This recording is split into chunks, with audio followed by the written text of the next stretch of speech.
Okay, we've come a long way from the Wright brothers plane to the shuttle. It was going to be the ultimate field trip. Oh, that's great. I love it. And Concord High School teacher Krista McAuliffe planned to share it with all of us.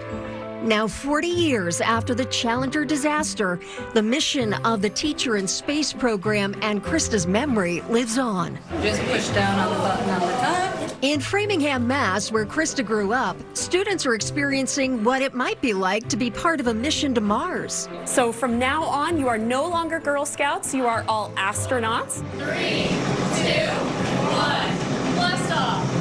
The Challenger Learning Center at Framingham State University, where Krista went to college, is inspiring the next generation. Mars is the 4th planet from our sun.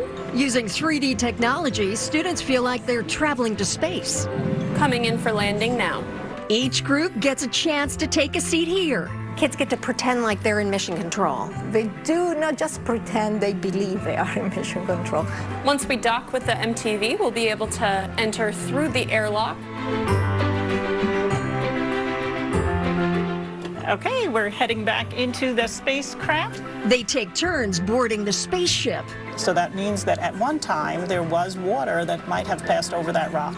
Here, students conduct different experiments that hope to answer the same question. Is there life in other parts of the universe? They send that data to their partners in mission control for analysis. We do have an emergency. They get to make mistakes. They get to learn from those mistakes, problem solve, communicate, work as teammates. It's really fun. I think it's really cool. I've always been really interested in space. I really liked helping build the robot, and I got help with some of the other activities as well. This immersive experience can have a big impact on these kids. They come out and say, I just came back from space. The idea that for that moment, they really believe they were in space. My 5th grade class was the first class to go to the Challenger Integrated Learning Center. And it was the first time in my life, I was in 5th grade, where I was given a role of management. I was the mission commander, and it was amazing. Today, Judith Kalaora is keeping Krista's memory alive in her own way.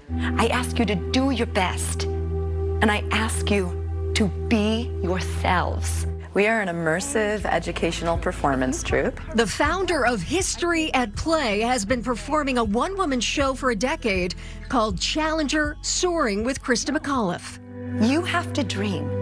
You have to dream. We all have to dream. When I was putting it together, my goal was to inspire people as much as she inspired me growing up.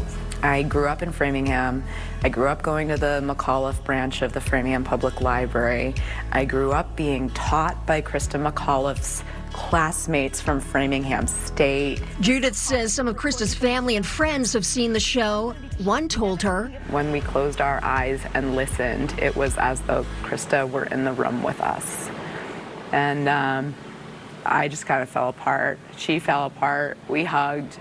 Good morning. This is Krista McAuliffe, and I'm going to be taking you through a field trip. I say the exact line. I mean, this is Krista McAuliffe reporting from the Challenger. I'm going to introduce you to Commander Dick Scobie and pilot Mike Smith, and show you the 1,300 switches and dials they use in order to control. I'm sorry, it's just like, when you see it again, even though I've seen it so many times, it's just, you know, it just reminds you why you're doing it. You know, it reminds you why you're doing the program. It reminds you why you're telling your story. We're living and doing what Krista wanted, which is exposing people to new ideas in science, getting them to try things with their own hands and explore. At the McAuliffe Shepard Discovery Center, a new exhibit honors Krista. In this folder, France, Germany, and Monaco. And never before seen items from the archives. All of these letters are from one school in Tokyo. Are being put online. These are a lot of cards that were sent. They're all in French. It was really when I started going through all these letters and things that were donated, I just saw how bright a spirit she was and how even around the world people could still relate to an American school teacher. The collection also includes newspaper clippings where Krista answered students' questions. So for example, what are your fears about going on the space shuttle? Melissa McLaughlin, 6th grade from Garrison Elementary. And Krista's answer, I truly do not have any fears. I'm excited about the trip and I'm thrilled to have the opportunity. She has a little space helmet, a little astronaut pack, very beautiful design for the Challenger 7. So the names are listed right here. In the box it says rounds fired by 348 MP Company, United States Army, in honor of Krista McAuliffe. This is from 603 Bricks. This particular drawing depicted her whole life. We do not know who exactly drew this, but in the corner it does state it's from the USSR. Space is something that everyone can find some connection to, that there's something marvelous and exciting about it. She's just such a beautiful soul. She's such a beautiful soul.